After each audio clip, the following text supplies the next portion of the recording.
Hello, my name is Irving Cruz, and today I'm going to explain one of the two codes we made in Java, and my partner is Max Catarino. My name is Max from 603 and I'm going to explain you the code for the geometric area, perimeter, and volume formulas. So let's get started with this. Hello, today I'm going to explain one of the two codes we made. The name of this code is GTN, which means guess the number, and it's a game. To do this code, we first needed to import two files. The first file is called random. This file will let the code to generate a random number. And the second file is called scanner.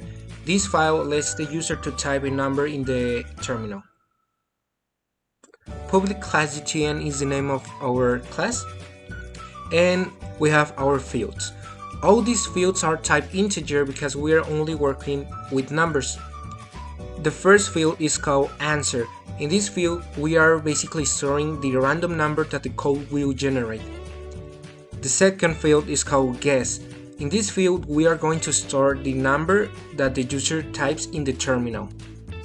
The third field is called max, and this one is equals to 100 because it will be our limit of the number that the code will generate. So the limit is up to 100. And we have the last field, which is I equals to 1. I represents the number of attempts that the user has, and this will increment every time the user tries to guess the number. This code is only working with one method, which is called game, and it's type void because this method will not return anything. And inside of this method, we are creating our first object. The name of the object is in, and it's from the class scanner and system.in. So this object will basically let the user to type something in the terminal, and in our case, that will be a number.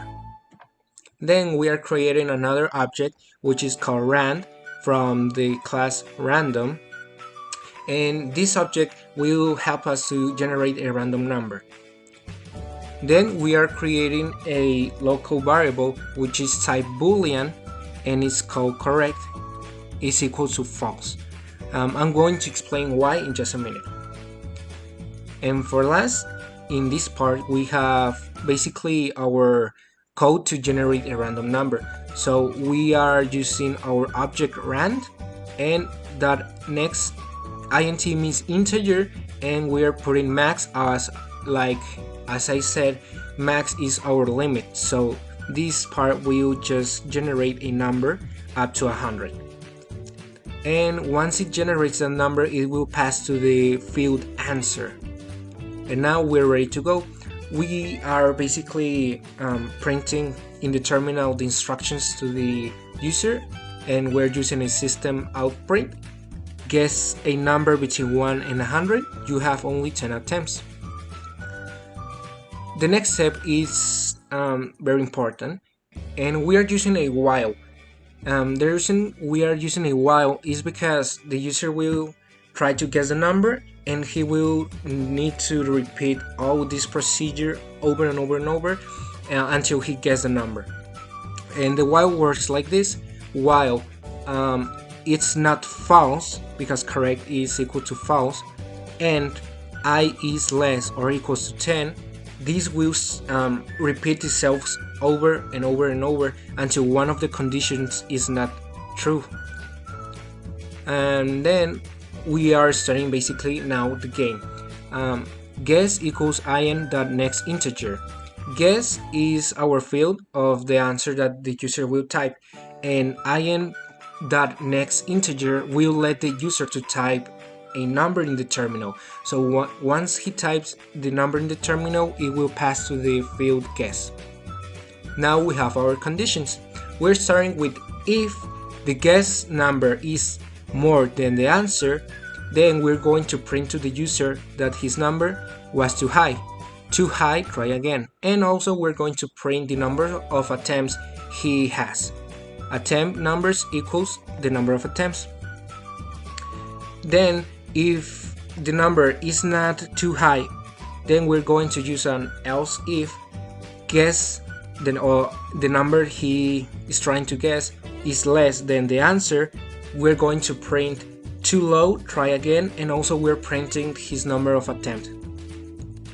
And if the first condition and the second condition is not true, then we're going to use an else, and that means that he guessed the number, so we're going to print yes, you guessed the number and his number of attempt.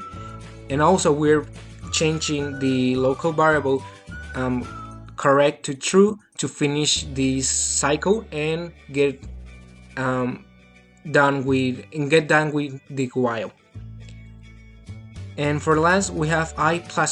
I++ is basically adding 1, so every time he's trying to guess the number, if it's not the answer, that means that this is not true, and he will need to repeat trying to guess a number, and every time he guesses a number, the number of attempts will add up to 10, and once he got his 10 attempt, he will basically lose the game or finish the game. And now let's try and test the game. First we need to create the object of the game. In this case I'm gonna call it as my name, and let's play. As we can see, it's giving us the instructions. Guess a number between 1 and 100. You have only 10 attempts, so let's try and guess a number. Let's start with 50. It's telling us that the number we just typed is too high, and it's giving us our first attempt, and we have up to 10 attempts.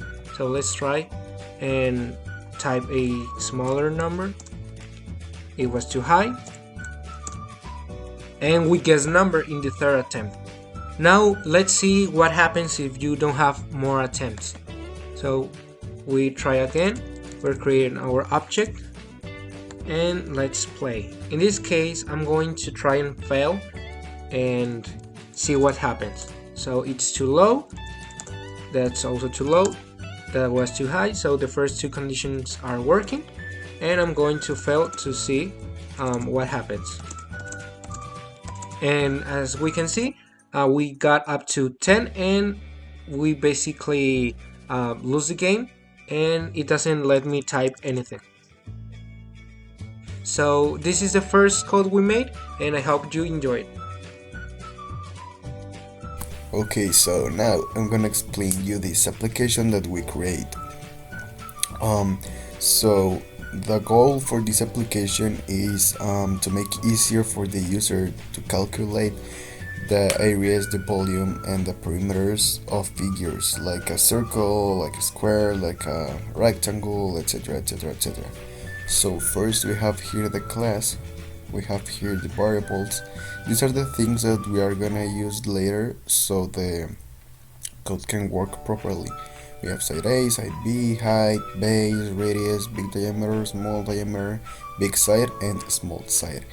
So we have here the first method is dedicated for the square and the things that is written here. These are like, we can say is for to make it simpler, we might say that the things that are written here are the elements that we are gonna use for each of the formulas for the different figures we're working with. Obviously it depends on the figure, like for example here we are just using side A because the formulas for the square just need sides, and all of the sides of the square has the same length, so we are just using side A. Now, system out print line. So this works so the user can read the text that we are writing here. The quotation marks are like the marker that show us where does a text starts and where does it ends. But what we are gonna see is all of the text or all of the elements that are written between the parentheses. The difference between this text that is between the quotation marks and is highlighted as green is that this is just text, and these are the elements of the fields that we create early.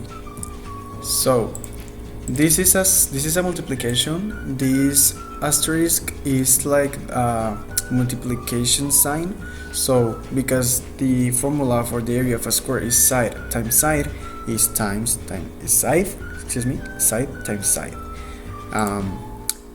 Now, actually, this is a really good opportunity to me, so I can show you how this works. So as you can see, this is written as area. So I'm gonna go here, right click, new figure. You can write any name you like here. I'm gonna so right click here, and you can see here are all of the options of figures that you can use: circle, rhombus, or square. But because of the little like mistake or on purpose mistake that we did on the code is on the square method, we're gonna choose this one. So let's put, I don't know, simple number 2. We click on here and okay. Just to compare, side times side, it will be 2 times 2, it is 4. Now side plus side plus side plus side, or side times 4, which is 2 times 4 is 8. The volume is side times side times side, which is 2 times 2 times 2, 2 times 2, 4 times 2, 8. So it is correct. If you want to try any other number, be my guest, you can use it. But now the business here, in the body of this text, it marks it like area. Why? Because here we have area. So we're gonna erase it. We're gonna put here perimeter. We're gonna compile.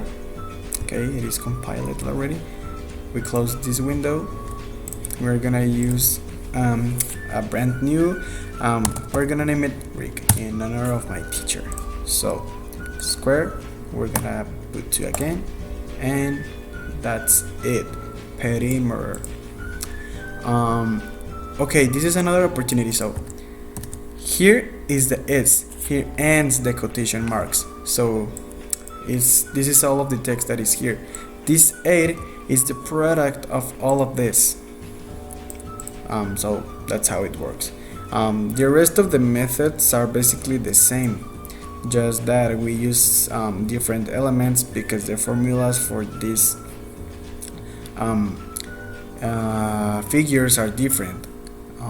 It's obvious, but this is how it works. So I hope you have understood the explanation.